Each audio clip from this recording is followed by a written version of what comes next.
ಈಗ ಇಲ್ಲೇ ಉದಯಗಿರಿನಲ್ಲಿ ಪೊಲೀಸ್ ಠಾಣೆ ಮೇಲೆ ದಾಳಿ ಆಯಿತು. ಆ ಮುಲ್ಲುನ್ಗೆ ಪ್ರೊವೊಕೇಟಿವ್ ಸ್ಪೀಚ್ ಕೊಟ್ಟಲ್ಲ, ಅವನಿಗೆ ಸಾಥ್ ಕೊಟ್ಟಿರೋರು ಯಾರು? ಸ್ಥಳೀಯ ಮುಸಲ್ಮಾನರೇ ಅಲ್ವಾ? ಮಲ್ಲೇಶ್ವರಂನಲ್ಲಿ ಅಥವಾ ಚಿನ್ನಸ್ವಾಮಿ ಸ್ಟೇಡಿಯಂನಲ್ಲಿ ಬಾಂಬ್ ಬ್ಲಾಸ್ಟ್ ಆಯಿತು. ಸ್ಥಳೀಯರ ಸಪೋರ್ಟ್ ಇಲ್ಲದಲ್ಲೇ ಬರೋಕ್ಕಾಗುತ್ತೆ? ಎಲ್ಲ ಪಾಕಿಸ್ತಾನದವನು ಇಲ್ಲಿಗೆ ಬಂದುಬಿಟ್ಟು ಇಲ್ಲಿ ರೆಕ್ಕಿಂಗ್ ಮಾಡಿಕೊಂಡು ಇಲ್ಲಿನ ಸ್ಥಳ, ಇಲ್ಲಿನ ಒಂದು ಭೌಗೋಳಿಕ ಹಿನ್ನೆಲೆಯನ್ನು ತಿಳ್ಕೊಂಡು ಅವನು ಅಟ್ಯಾಕ್ ಮಾಡೋಕ್ಕಾಗುತ್ತಾ? ಅಥವಾ ನೀವು ಪುಲ್ವಾಮಾ ಅಟ್ಯಾಕನ್ನು ತೊಗೊಳ್ಳಿ, ಬಾಲಾಕೋಟ್ ಅಟ್ಯಾಕನ್ನು ತೊಗೊಳ್ಳಿ, ಅಥವಾ ನಿಮಗೆ ಡೆಲ್ಲಿನಲ್ಲಿ ಬಾಂಬ್ ಬ್ಲಾಸ್ಟ್ ಆಗಿದ್ದು ನೋಡಿ, ಮುಂಬೈ ಅಟ್ಯಾಕ್ ನೋಡಿ, ಲೋಕಲ್ ಸಪೋರ್ಟ್ ಇಲ್ಲದಲ್ಲೇ ಮಾಡ್ಲಿಕ್ಕೆ ಸಾಧ್ಯ ಇದೆಯಾ?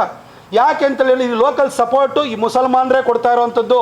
ಯಾಕೆ ಅಂತಂದರೆ ಇವತ್ತು ನೀವು ನೋಡಿ, ನಮಗೆ ಜನ್ಮಭೂಮಿ ಇದೆ, ಪವಿತ್ರ ಭೂಮಿನೂ ಇದೆ, ಆದರೆ ಮುಸಲ್ಮಾನರಿಗೆ ಜನ್ಮಭೂಮಿ ಇದೆ ಆದ್ರೂ ಕೂಡ ಪವಿತ್ರ ಭೂಮಿ ಅವರಿಗೆ ಮೆಕ್ಕಾ ಮದೀನಾಗಿದೆ.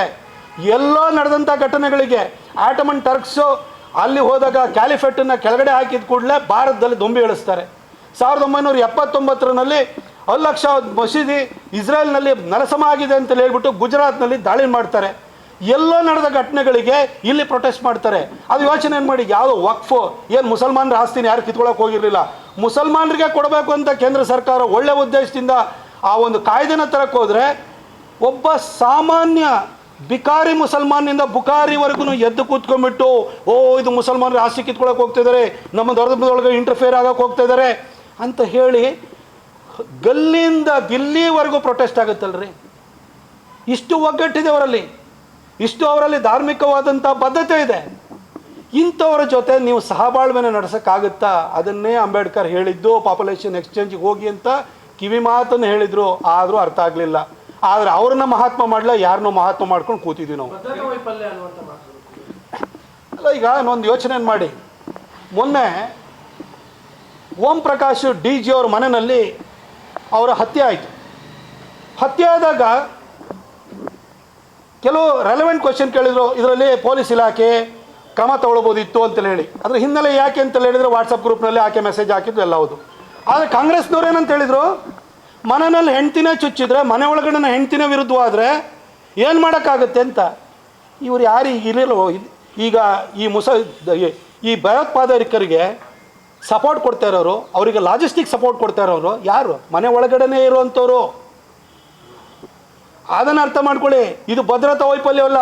ಮನೆ ಒಳಗಡೆ ಇರುವಂಥವ್ರೆ ಪಾಕಿಸ್ತಾನದವರಿಗೆ ಅಥವಾ ಈ ಥರ ಭಯೋತ್ಪಾದಕ ಚಟುವಟಿಕೆ ಮಾಡೋರಿಗೆ ಸಹಕಾರನ ಕೊಟ್ಟರೆ, ಮಸೀದಿಗಳನ್ನು ಸ್ಲೀಪರ್ ಸೆಲ್ಗಳು ಮಾಡಿದರೆ ಯಾರೇನು ಮಾಡೋಕ್ಕಾಗುತ್ತೆ? ಯಾವ ಭದ್ರತೆ, ಯಾವ ಪೊಲೀಸ್ ಇರಲಿ, ಯಾವ ಇಂಟೆಲಿಜೆನ್ಸ್ ಇರಲಿ, ಯಾವ ಮಿಲಿಟರಿ ಇರಲಿ, ಏನು ಮಾಡೋಕ್ಕಾಗುತ್ತೆ? ಮೋದಿಯವರು ಬಂದಾದ ನಂತರ ಗಡಿಗಳನ್ನು ಭದ್ರ ಮಾಡಿದ್ದಾರೆ. ಆದರೆ ಗಡಿ ಒಳಗಡೆ, ದೇಶದ ಒಳಗಡೆ ಇದ್ದಾರಲ್ಲ, ಈ ಧರ್ಮಾಂಧ ಮನಸ್ಥಿತಿಗಳಿದಾವಲ್ಲ, ಈ ಒಂದು ನಮ್ಮನ್ನು ಹೊಡಿಬೇಕು, ಹಿಂದೂ ಧರ್ಮವನ್ನು ಮುಗಿಸ್ಬೇಕು ಅಂತ ಹೊರಟಿದಾರಲ್ಲ, ಇವ್ರ ಬಗ್ಗೆ ಏನು, ಇವ್ರ ಬಗ್ಗೆ ಏನು ಮಾಡ್ತೀರಿ?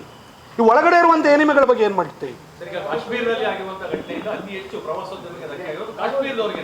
ಈ ರೀತಿ ಭಯೋತ್ಪಾದಕರಿಗೆ ಬೆಂಬಲ ಕೊಡೋದನ್ನ ನಿಲ್ಲಿಸಬಹುದಾ ಅಥವಾ ಏನು ಅವ್ರಿಗೆ ಹೇಳ್ತೀರಾ ಅಂತ? ಕಾಶ್ಮೀರಿಗಳಿಗೆ ಕೆಲವರು ಏನು ಸಹಕಾರ ಕೊಡ್ತಾರೆ ಭಯೋತ್ಪಾದಕ?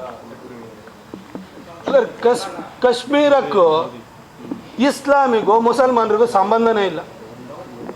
ಏನು ಭಾರತಕ್ಕೂ ಇಸ್ಲಾಮಿಗೆ ಏನ್ರಿ ಸಂಬಂಧ? ನಿಮ್ಮ ಪರಕೀಯ ಧರ್ಮ ನಿಮ್ಮದು.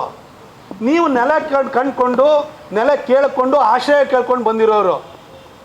ಅವರಿಗೆ ಈ ಥರ ಆಶ್ರಯ ಕೇಳ್ಕೊಂಡು ಬಂದಂಥ ಧರ್ಮವನ್ನು ಪಾಲಿಸೋರಿಗೆ ಅವರಲ್ಲಿ ಇಷ್ಟು ದೊಡ್ಡ ಧರ್ಮಾಂಧತೆ ಇದೆ ಅಂತಂದರೆ, ಅವರಿಗೆ ಟೂರಿಸಮ್ಮು, ಈ ಥರ ಊಟ ಮಾರಾಟ ಅವ ಬಗ್ಗೆ ಯೋಚನೆ ಮಾಡಲ್ಲ. ಆ ಧರ್ಮಾಂಧತೆಯ ಅಂಧಕಾರದಲ್ಲಿರೋರಿಗೆ ಇವ್ಯಾವ ಮುಖ್ಯವಾಗೋದಿಲ್ಲ. ಅವ್ರು ಸಪೋರ್ಟ್ ಮಾಡೇ ಮಾಡ್ತಾರೆ. ಅಲ್ಲಿ ಅಷ್ಟು ಜನ ಟೆರರಿಸ್ಟ್ಗಳು ಬಂದಿದ್ದಾರೆ. ಅಲ್ಲಿರುವಂಥ ಟ್ಯಾಕ್ಸಿ ಡ್ರೈವರ್ಸ್ ಇರ್ಬೋದು, ಅಲ್ಲಿರುವಂಥ ರೆಸಾರ್ಟ್ಗಳನ್ನ ರನ್ ಮಾಡೋರು ಇರ್ಬೋದು. ಅವ್ರಿಗೆಲ್ಲ ಗೊತ್ತಿರಲ್ವೇನ್ರಿ ಇಲ್ಲಿ ಲೋಕಲಲ್ಲಿ? ಅವ್ರನ್ನ ಕೇಳ್ಕೊಂಡು ಯಾವ ದಿನ ಯಾರು ಎಷ್ಟು ಜನ ಟೂರಿಸ್ಟ್ ಬರ್ತಾರೆ, ಎಷ್ಟು ಬುಕ್ಕಿಂಗ್ ಇದೆ ಅದನ್ನು ತಿಳ್ಕೊಳ್ದಲ್ಲೇ ಇರ್ತಾರೆ. ಆ ಮಾಹಿತಿನೂ ಕೊಡ್ದಲ್ಲೇ ಇರ್ತಾರೆ. ಲೋಕಲ್ ಸಪೋರ್ಟ್ ಇಲ್ದಲ್ಲೇ ಏನೂ ನಡೆಯೋಕ್ಕೆ ಸಾಧ್ಯ ಇಲ್ಲ. ಸುಮ್ಮನೆ ಕೂತ್ಕೊಂಡ್ಬಿಟ್ಟು ಕಾಶ್ಮೀರಿಗಳೆಲ್ಲ ಅಲ್ಲಿರುವಂಥ ಮುಸಲ್ಮಾನರು ಟೂರಿಸಮಿಗೋಸ್ಕರ ಸಪೋರ್ಟ್ ಮಾಡ್ತಾರೆ ಅನ್ನೋದಾದರೆ, ಅಲ್ಲಿ ಹೋಗ್ಬಿಟ್ಟು ನಿಮಗೆ ದಲ್ಲೇಕ್ ಹತ್ರ ಹೋದರೆ ಅಲ್ಲಿ ಮಸಾಲ ಪೂರಿ ಮಾಡೋರನ್ನೇ ಬಂದು ಹೆಕ್ಕಿ ಹೊಡಿತಾರೆ. ಒಬ್ಬರಾರು ಖಂಡಿಸಿದ್ರೇನ್ರಿ?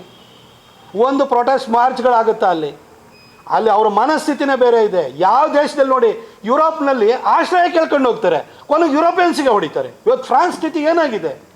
ಅಲ್ಲಿರುವಂಥವ್ರು ಈಗ ಮ್ಯಾಕ್ರಾನಿಗೂ ಇನ್ನೂ ಬುದ್ಧಿ ಬಂದಿಲ್ಲ. ಅಲ್ಲಿ ಅವರು ಆಶ್ರಯ ಕೊಟ್ಟರು. ಆಶ್ರಯ ಕೊಟ್ಟಾದ್ಮೇಲೆ ಇವತ್ತು ಫ್ರಾನ್ಸ್ನಲ್ಲಿ ಐಫೆಲ್ ಟವರ್ ಎದುರುಗಡೆ ಬಂದು ದನ ಕಡಿದು ಬೇಯಿಸ್ತಾ ಇದ್ದಾರೆ. ಇದು ನೋಡ್ರೆ ಅವರಿಗೂ ಯುರೋಪಿಗೂ ಇಸ್ಲಾಮಿಗೂ ಸಂಬಂಧನೇ ಇಲ್ಲ. ಆಶ್ರಯ ಕೊಟ್ಟರು, ಆಶ್ರಯ ಕೊಟ್ಟವ್ರನ್ನೇ ಮುಗಿಸಾಕೊಟ್ಟಿರೋವಂಥ ಮನಸ್ಥಿತಿ. ಇಂಥವ್ರಿಗೆ ನಿಮಗೆ ಯಾವ ವ್ಯಾಪಾರ ವಹಿವಾಟು ಯಾವುದು ಮುಖ್ಯವಾಗಿಲ್ಲ. ಪರಿಹಾರ ಏನು ಅಂತ ಹೇಳಿ ultimate. ಅಂಬೇಡ್ಕರ್ ಅವರನ್ನು ಇವತ್ತಾದ್ರೂ ಕೂಡ ಈ ದೇಶ ಕಂಡ ಅತ್ಯಂತ ಪ್ರಬುದ್ಧ ವ್ಯಕ್ತಿ. ಅವರ ಹೇಳಿರುವಂಥ ಮಾತುಗಳಲ್ಲಿ ಜ್ಞಾನದ ದಿಗ್ದರ್ಶನ ಇದೆ ಅನ್ನೋದನ್ನು ಅರ್ಥ ಮಾಡಿಕೊಂಡು ಇದಕ್ಕೆ ಹೆಡೆಮುರಿ ಕಟ್ಟುವಂಥದ್ದು ಒಂದೇ ಉಪಾಯ, ಹಿಂದೂಗಳು ಒಗ್ಗಟ್ಟಾಗಿರುವಂಥದ್ದು ಅದಕ್ಕಿಂತ ದೊಡ್ಡ ಉಪಾಯ ಅನ್ನೋದನ್ನು ಅರ್ಥ ಮಾಡಿಕೊಂಡ್ರೆ ಸಾಕು. ಸರ್, ಇದೆಲ್ಲ ರಾಜಕೀಯ ಆಗ್ತಾ ಇದೆ. ಯಾಕಂದ್ರೆ ಮಾದೇವಪ್ಪ ಅವರ ಟ್ವೀಟ್ ನಲ್ಲಿ ಪ್ರಧಾನಿ ರಾಜನಾಥ್ ಸಿಂಗ್, ಅಮಿತ್ ಶಾ ರಾಜೀನಾಮೆ ಕೊಡಬೇಕು ಅಂತ ಇದು ಮಾಡಿದ್ರು. ಮಹಾದೇವಪ್ಪನವ್ರನ್ನ ಮೈಸೂರವರೇ ಸೀರಿಯಸ್ ತೊಗೊಂಡಿಲ್ಲ ಬಿಟ್ರೆ.